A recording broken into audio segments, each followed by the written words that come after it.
Hello and welcome to Courts This Week by LiveLaw, where we bring you the biggest legal updates of the past week and break it down for you. I'm Debojit Das, and here we have Advocate Ostika Das with us to take us through the law in detail. Thanks, Debojit. We have got a packed lineup today. From the Supreme Court's interim order on the Waqf Amendment Act, Reliance Foundation's Vantara getting a clean chit from an SIT formed by the Supreme Court, to Karan Johar's big personality rights win in the Delhi High Court, Patna High Court stepping in to order the takedown of an AI-generated video featuring Prime Minister Modi's late mother, and much more. Big development this week. The Supreme Court has pressed pause on some of the key provisions of the Waqf Amendment Act of 2025. A bench led by Chief Justice B.R. Gawai said the new rule that forces someone to prove they have been practicing Islam for 5 years before creating a Waqf cannot work right now because there's no way to actually verify it. The court addressed the composition of Waqf boards and councils too, directing that in the Central Waqf Council, non-Muslim members should not exceed 4 out of the 22. And in the state Waqf boards, non-Muslim members should not exceed 3 out of 11. What can you tell us about this, Ostika? Right. And it's important to note for our viewers that what we have here is an interim judgment. The court was only deciding whether to pause certain provisions while the case is heard in full. So these directions are temporary. They don't settle the constitutional questions once and for all. On the 5-year practice requirement that you pointed out, the court has said that it will remain on hold until the central government actually frames rules explaining how anyone is supposed to prove that they've been practicing Islam for 5 years. Some other provisions have also been stayed. For example, the new rule that stopped properties from being treated as Waqf until a government officer finished an inquiry has been stayed. And the court has made it clear that deciding property titles can't be left to revenue officers. That's something for courts or tribunals. But it also said that until the final decision comes, mutawalis or managers of Waqf properties shouldn't create any third-party rights over these properties. Other than this, you've already highlighted the temporary cap on the number of non-Muslims on the Central Waqf Council and the state Waqf boards. There's also an advisory direction with respect to this that's worth noting. While the Supreme Court said that no case was made out for a stay of the amendment that removed the bar on a non-Muslim to be a CEO of a state Waqf board, it did say that as far as possible, the post should go to someone from the Muslim community. But Debojit, not everything has been put on hold. Take Waqf by user, for instance, which is the idea that land could automatically become Waqf because it was used by the public for religious or charitable purposes like a mosque or graveyard over a long period of time. The new amendments have scrapped that concept, effectively de-recognizing it, and the court hasn't stayed this change. Petitioners have argued that this creates a real problem. Now you can't register a Waqf without a formal Waqf deed, leaving many historic or deedless Waqfs stuck in a catch-22. On top of that, the law says that if a Waqf isn't registered within 6 months from the date of that Amendment Act, it loses the right to file or pursue cases unless a court later finds sufficient cause. But the bench wasn't convinced by the arguments made by the petitioners on this point. It pointed out that registration has been a part of Waqf law since as far back as 1923 under the old Mussalman Waqf Act, and that earlier you could register a Waqf even without a deed. So there's no reason to complain now. The 6-month deadline for registration stays. Overall, there's been a bit of a mixed response to this judgment from critics and commentators. Some say that this is a balanced order, while others say that it doesn't go far enough and offers little real relief. Next, we have an important update relating to the state of Karnataka. The Supreme Court has refused to interfere with the state government's decision to invite Booker Prize winner Banu Mushtaq as the chief guest for the Dasara festival inauguration at the Chamundi Temple, Mysuru. A bench of Justices Vikram Nath and Sandeep Mehta dismissed the plea after a very brief hearing. In fact, Justice Nath simply said dismissed 3 times despite repeated arguments from the petitioner that a non-Hindu cannot be invited to perform pujas or other rituals. This has ruffled a few feathers on social media. What can you tell us about this, Ostika? What this means, Debojit, is that the High Court's view stands that inviting someone of a different faith to a state-organized festival does not violate any constitutional rights. The High Court had pointed out that the Dasara celebrations are organized by the state and not by temple management, and that accomplished citizens like authors, scientists, freedom fighters have been invited as chief guests in the past. The petitioners had argued, of course, that rituals like lighting the lamp, offering fruits and flowers, and chanting Vedic prayers can only be done by a Hindu, but the court said participation of someone from another faith in such a state-organized function does not curtail anyone's religious rights, and no temple authority had also objected. I think this is a fascinating case because it really touches on what secularism means in practice. When the state organizes a public celebration like Dasara, it cannot attach a religious test to its invitation. The Karnataka High Court and now the Supreme Court have essentially affirmed that the state's role must stay neutral and inclusivity is part of our constitutional framework.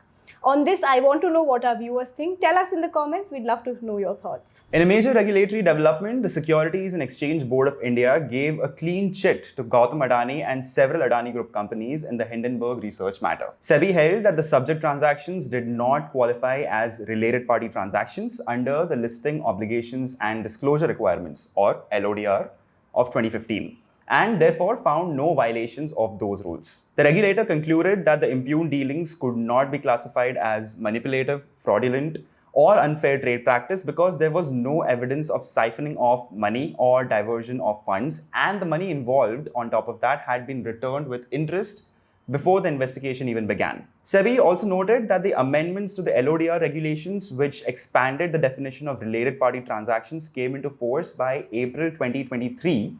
It could not be applied retrospectively as a result. Show cause notices issued to various Adani entities, including Adani Power, Adani Ports and SEZ, Adani Enterprises, Gautam Adani, and even Rajesh Adani were dropped in respect of these allegations. On the legal framework in force at the relevant times, the regulator found the transactions to be genuine business dealings rather than unlawful conduct.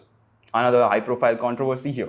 Oscar, what can you tell us about this? This really takes us back to where it all began. The Hindenburg report of January 2023. That report made explosive allegations claiming that the Adani Group was inflating its stock prices through manipulation and shady offshore deals. The report caused a market storm, wiping billions of Adani's market cap, and triggered petitions in the Supreme Court asking for an independent SIT or CBI probe. But in January 2024, a 3-judge bench led by then Chief Justice D.Y. Chandrachud said there was no reason to doubt SEBI's ongoing investigation. The court refused to rely on newspaper reports or OCCRP findings to second-guess a statutory regulator, and even appointed an expert committee to review the situation. That committee, in its May 2023 report, said it could not find any clear evidence of regulatory failure. So SEBI's latest order closes that chapter in a sense, but only partly. Some probes are still ongoing, including whether Adani companies met minimum public shareholding norms, and more orders could follow in the coming days. Interestingly, on the media front, a Delhi court just quashed an earlier gag order that had restrained 4 journalists from publishing reports on Adani, holding that they should have been heard before such a sweeping takedown was ordered. The court said that taking down long published articles without hearing the authors risks suppressing legitimate reporting. So this is as much about market regulation as it is about press freedom. And while Gautam Adani has demanded an apology from, I quote, those who spread false narratives, the group is still grappling with a separate US Department of Justice probe into an alleged $250 million bribery scheme, which reportedly remains unresolved. It seemed like a big week for clean chits as the Supreme Court in the Vantara matter too had accepted the report of the special investigation team headed by former Supreme Court Judge Justice J. Chelameshwar, which found that the acquisition of animals at Vantara, including elephants, was prima facie in compliance with the law. A bench of Justices Pankaj Mittal and P.B. Varale said they saw no legal violations and ordered that all complaints in Schedule A of the petition be closed. The court, however, decided not to make this entire SIT report public, citing concerns of confidentiality, and instead directed that only the summary be placed on record. So what happened here, Ostika? What's happened here is that the Supreme Court not only heard the petitions but also set up what's called a Special Investigation Team, or SIT, on 25th August to look into every single allegation against Vantara, which is a zoological rescue and rehabilitation center run by Reliance Foundation in Gujarat's Jampur. And SIT is essentially an independent fact-finding committee, often led by retired judges or experts, as you could see in this case, which investigates and reports back to the court. So the SIT that was formed in the Vantara case has concluded that the Zoo and Rehabilitation Center has followed all the rules. No smuggling, no fudged permits, no financial wrongdoing, and even praised it as a modern-day Noah's Ark. The Supreme Court accepted the report, ordered that all complaints be closed, and said no fresh petitions on the same allegations will be entertained.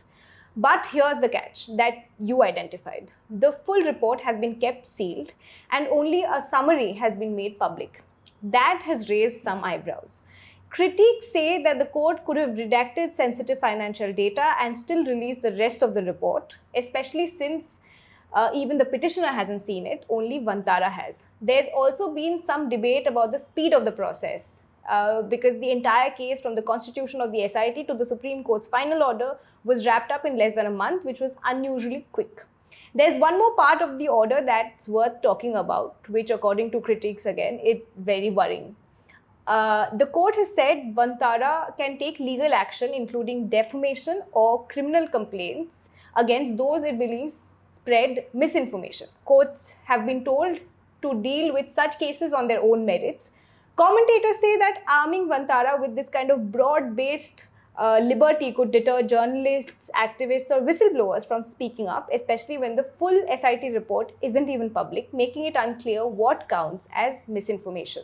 The Chief Justice of India, B.R. Gavai, was in the headlines this week after comments made during a petition seeking directions to reconstruct a damaged Lord Vishnu idol in the Javeri temple at the Khajuraho site. It drew a lot of criticism, but the petition had asked the court to restore a 7-foot tall idol that has vandalized and argued that restoration implicated both archaeology and devotion. The bench headed by Chief Justice Gavai declined to entertain the plea on the ground that the Archaeological Survey of India has jurisdiction over the site, and at one point suggested the petitioner could pray to Lord Vishnu for relief, a remark that provoked social media backlash as being insensitive. The CJI later clarified that he respects all religions and said his comments had been taken out of context, particularly the "go and ask the deity himself" line, which was made in the light of ASI's supervision of the site. Solicitor General Tushar Mehta defended the Chief Justice, saying he has known him for years and the CJI visits places of worship of all the time, of all faiths and of all reverence. Others present in the court, including Justice K. Vinod Chandran, pointed out how social media can misconstrue judicial remarks and opinions. What do you think about this, Ostika? I think social media really is this unstoppable juggernaut. It leaves no one untouched, not even the Chief Justice of India. In a way, that's what's fascinating. Along with live streaming and VC facilities, it has democratized dissent and made judicial remarks part of public debate. Of course, not all of it is pleasant. For instance, in this case, I've personally seen some really unsavory comments online targeting Chief Justice Gavai's Dalit identity, the fact that he is Buddhist, and even pointing out that Justice Augustine George Massey, who was sitting with Justice Gavai, is Christian. And that brings us back to a bigger debate. How much regulation do we need for social media and online content? If you remember earlier this year, the Supreme Court said it was willing to look into regulating obscene content on OTT platforms and social media, and even told the union government to do something legislatively. To this, the Solicitor General had informed the court that while there was some regulation in place already, more was in contemplation. But here's the flip side. This isn't the first time that judges' comments have caused a stir, and this won't be the last. That, I believe, is the cost of transparency. Former Chief Justice D.Y. Chandrachud put it perfectly. The answer to sunlight is more sunlight, not shutting the doors of the court. This was said in the context of a similar controversy where a Karnataka High Court judge's remarks had gone viral and caused outrage. But Chief Justice Chandrachud said this won't be the reason to stop live streaming of court proceedings. So yes, social media can amplify outrage, and yes, judges' oral remarks should always be read in context and not over-interpreted. But this is also how accountability works. It's messy, it's uncomfortable at times, but it's part of a more open and democratic justice system. Next up, in a significant judgment on workplace law, the Supreme Court held that entering a political party is not the same as entering into a job, and therefore refused to bring political parties under the Sexual Harassment of Women at Workplace Prevention, Prohibition and Redressal Act of 2013. The matter arose from a challenge to a Kerala High Court order which had ruled that political parties are not required to set up internal complaints committees under the POSH Act, because there is no traditional employer-employee relationship among party members. Advocate Yogmaya MG argued that the POSH Act's definition of an aggrieved woman is broad and that women who are not formally employed, such as campaigners, volunteers, or grassroots activists, should still be able to seek redress against harassment. She said political parties function as organized entities and many women in informal political roles face vulnerable conditions. But the Supreme Court bench, led by Chief Justice Gawai with Justices K. Vinod Chandran and A.S. Chandorkar, were firm. When a person joins a political party, it's not a job. There is no payment involved, and therefore a political party cannot be treated as a workplace under the POSH Act. The court declined to entertain the petition as a result and upheld the Kerala High Court's order. Astika, can you please elaborate on this issue a little more? So the whole issue began with a PIL by the Women in Cinema Collective after reports of sexual harassment in the Malayalam film industry made splashes earlier this year. They asked the Kerala High Court to make sure bodies like AMMA, which is the Actors Association, and film production houses had proper internal complaints committees under the POSH Act. The High Court agreed that every film production unit is a workplace and must have ICC. But when it came to political parties, it drew the line, saying that they don't have an employer-employee relationship, as you pointed out, so can't be forced to set up ICCs. This case is part of the wider conversation that began with the Vishaka Guidelines, the landmark 1997 Supreme Court ruling that first laid down rules to prevent sexual harassment at workplace, leading to the enactment of this act, Prevention of Sexual Harassment at Workplace, or POSH Act, in 2013. But the judgment of the Kerala High Court and its affirmation by the Supreme Court now is concerning for the simple reason that it leaves a real gap in protection. Political parties, as you pointed out, as the petitioner has pointed out, despite having offices, hierarchies, and lots of women working in informal roles, won't have to set up internal complaints committees, leaving women vulnerable. So while film production houses, schools, companies, and even tiny startups have to comply, political parties don't.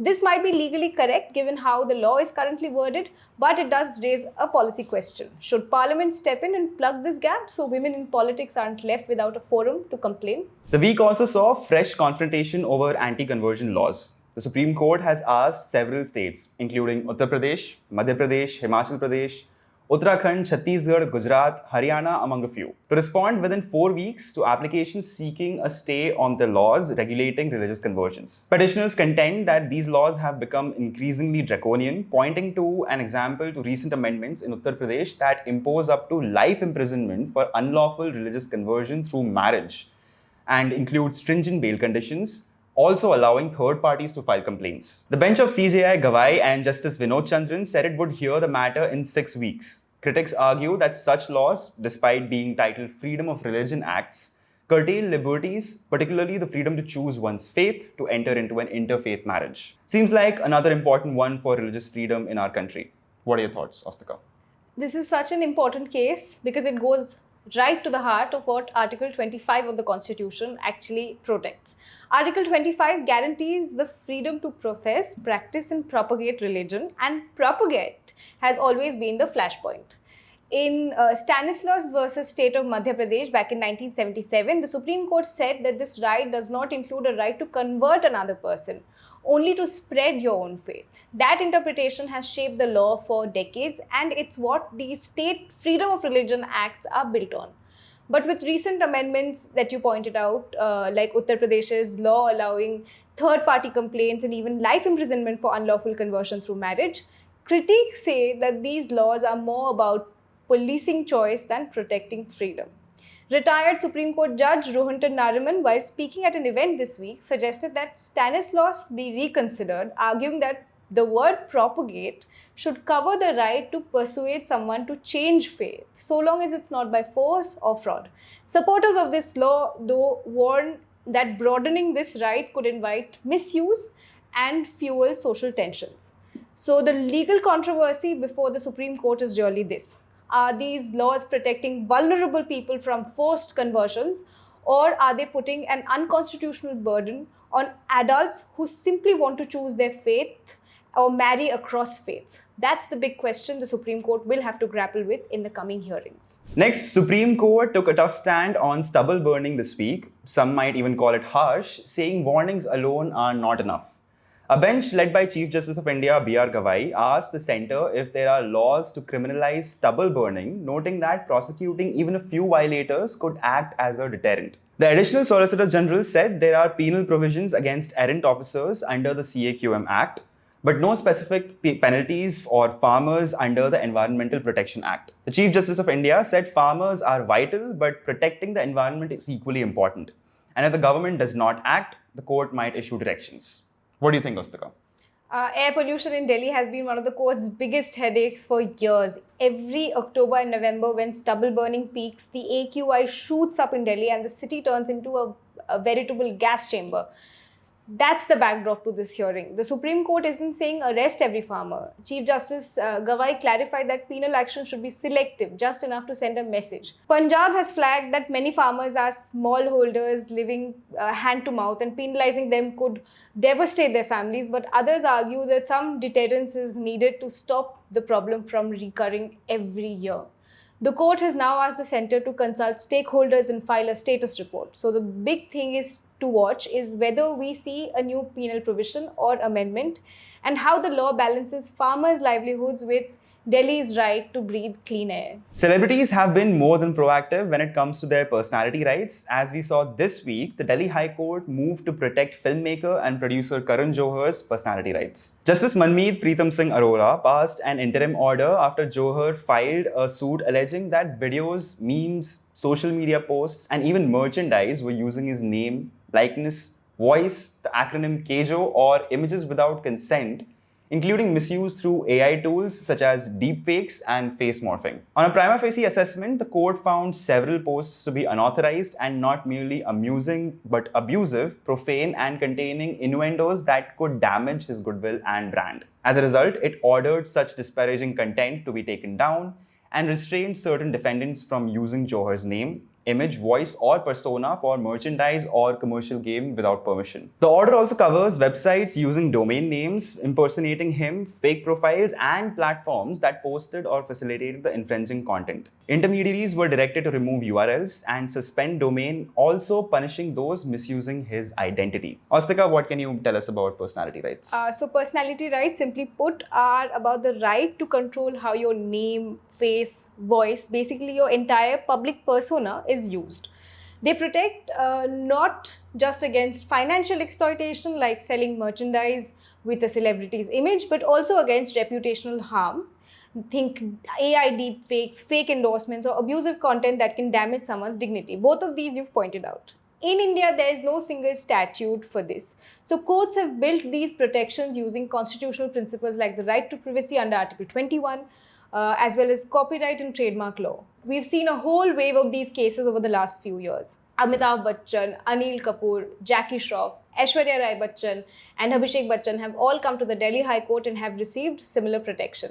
And personally, I think this is still a very young and evolving area of law, a fascinating intersection of technology, free speech, and individual rights that courts are shaping in real time. And finally, the Patna High Court ordered the removal of a 36-second AI-generated video by the Congress party that featured Prime Minister Narendra Modi and his late mother, Hiraben Modi. A bench of acting Chief Justice P.B. Bhagantri and Justice Alok Kumar Sinha issued an interim order after a PIL argued the video hurt the dignity and privacy of the PM's mother, particularly because it surfaced during the Pitru Paksh period when he was performing personal rituals for her. The court directed that the video be taken down from social media platforms and issued notices to Facebook, X, formerly known as Twitter, and Google to respond by the next hearing. The petition contended the clip could amount to a defamatory publication, impinge on privacy and dignity, and even violate provisions of the Representation of the People's Act. Congress defended the video, saying no disrespect was intended, but the court's order treated even unanticipated disrespect, especially in the age of AI-generated content, as something that cannot be ignored. So what can you tell us about this honestly a bizarre story, Ostika? What's interesting about this order is how clearly the Patna High Court has framed it in terms of dignity and privacy. It said that humiliating a sizable class of persons cannot be countenanced in a constitutional democracy, and explicitly linked its reasoning to Supreme Court precedents like Puttaswamy, Nas Foundation, Nalsa, and the more recent Supreme Court's decision in Ranveer Allahabadia's case. You may know him as Beer Biceps. So the Patna High Court hasn't ruled on the merits yet, but it has ordered that the video be taken down while it examines whether it violates Articles 14, 19, 2 and 21 of the Constitution. And this really ties back to what we were discussing about personality rights in the Karan Johar case. Courts are now being asked to respond to challenges that did not even exist a few years ago. Deep fakes, AI-generated content, impersonation. Whether it's a celebrity protecting their brand or a political leader's dignity being invoked in a PIL, the judiciary is being pushed to draw new lines between free speech, satire, privacy, and reputation. We are at a point, very exciting if I may say so, where law and technology are colliding every day and courts are effectively shaping a whole new body of digital rights and jurisprudence in real time. Thank you so much, Astika, for bringing so much clarity into the laws that were at play here. That's all from us at LiveLaw this week. This is Advocate Astika Das, and I'm Debojit Das, and we'll be looking forward to continuing this conversation next week with more updates from courts across the country.